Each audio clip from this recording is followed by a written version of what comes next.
Hi, I'm recording this specifically for my brother, but anybody else who might be interested. Nerve pain is a pain, and whether you got it in the neck or in the foot or anywhere in the body, it is a really difficult pain to contend with. And but you can feed your nerves, and then they'll stop the pain. I talk from having experienced it myself.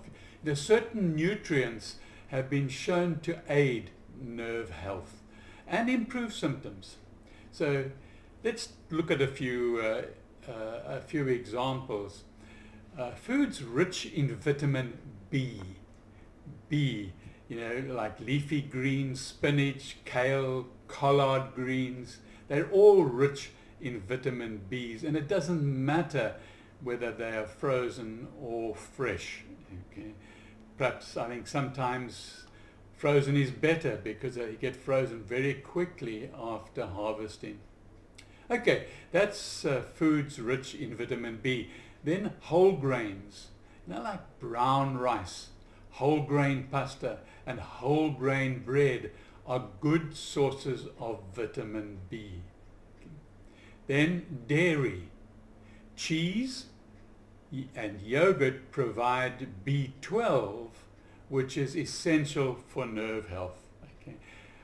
I take it every day, and I haven't had a recurrence of the pain that I had experienced when I had peripheral neuropathy.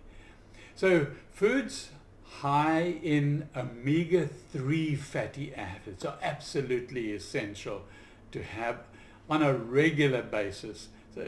And fatty fish are where I get mine from, and salmon, mackerel, sardines, otherwise walnuts too, to snack on. Sesame and chia seeds also rich in omega-3 fatty acids, which can help manage inflammation.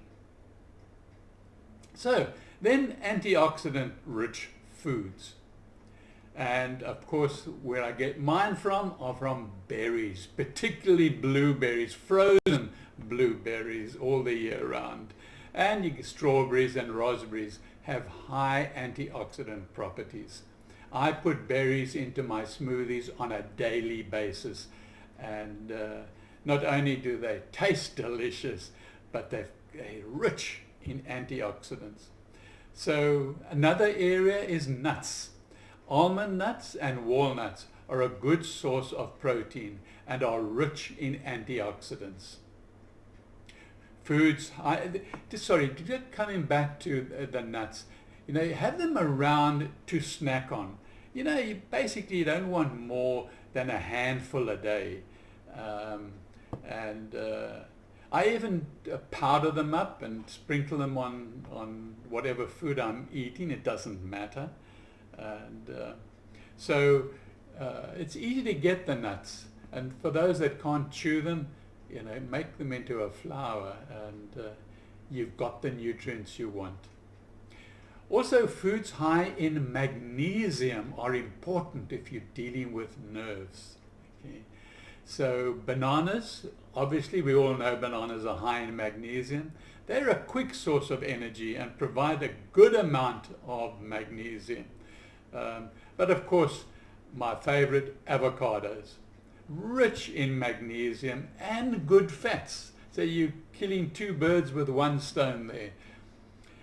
Then dark chocolate, above 70% dark chocolate. So whether it's 70% or 80% or 85%, it tastes good, but my goodness, it's serving your nerves. And also, it's a good source of magnesium, but consumed in moderation, because even though it might be 70% of dark chocolate, it still has sugar, and it still has a calorie content, but I don't bother about calories. And so, I have a few pieces on a daily basis, really worthwhile. And then Potassium, very important. Foods high in potassium include oranges and 100% fresh orange juice with no additives to the juice. Okay, 100% orange juice. You don't want preservatives in it, and you don't want any other sweeteners in it. So otherwise, just a straight orange. And I know my Buddha does eat oranges all his life, as I have done. So potassium is critical for nerve function. Okay, so eat the oranges. Of course, there are other sources like potatoes and sweet potatoes, high in both potassium and magnesium. Again, sweet potatoes and ordinary potatoes, you can make into all sorts of dishes, and so it's easy to bring it into your food, into your diet. And then just to end off, herbs and spices. Turmeric contains curcumin, which has anti-inflammatory properties. I have turmeric on my dining room table, and I just sprinkle it on any food. And then cinnamon, the same thing, has antioxidant properties and may also help regulate your blood sugar if you're like me and you have a problem with that. So again, I leave it on the table and I sprinkle it. Then the other one, which is a bit difficult to swallow, and that is cayenne pepper. It has many nerve and blood benefits. Oh my goodness. When I first started out, I couldn't handle cayenne pepper. It was just too strong. But slowly, I put a little bit on my food, and I still put a little bit on my food, and I get my cayenne benefits.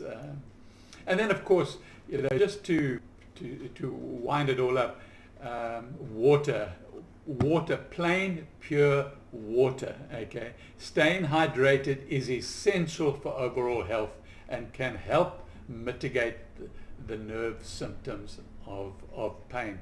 So drink more water than perhaps you think you need, and but not. I'm not talking about in tea or that. Teas have different benefits, but if you want to really get yourself going, make sure you're drinking a lot of water, and your pee is actually virtually, not quite, still ever so slightly yellow, but it's actually clear. Then you know you're drinking enough water, and then don't forget to avoid things that really aggravate peripheral neuropathy and any sort of neuropathy pain. And those are man-made foods, and I could just list anything that's made by man, and it's got this in it and that in it and all sorts of it. Look at the ingredients, and there's just a whole lot of ingredients, and inevitably they're high in sugars as well. So processed foods have preservatives in them.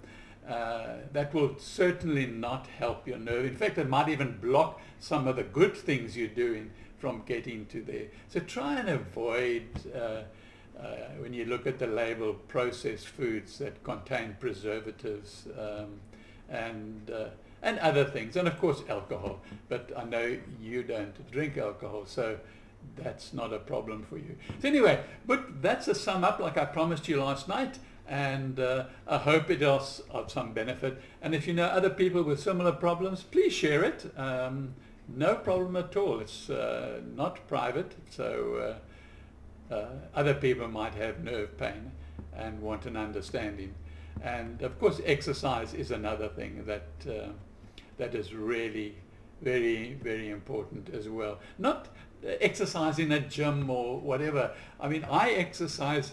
One of Sue's preschool videos for the 5-year-old children, and it's called Count to 100, and I count to 100, and I'm holding my hands up, and I'm crossing my arms, and I'm swinging, doing all sorts of things that I can do at my age. But I don't go to the gym, but I do walk as well. Walking is another good exercise for lots of reasons. So with that, goodbye, and hope to see you again soon.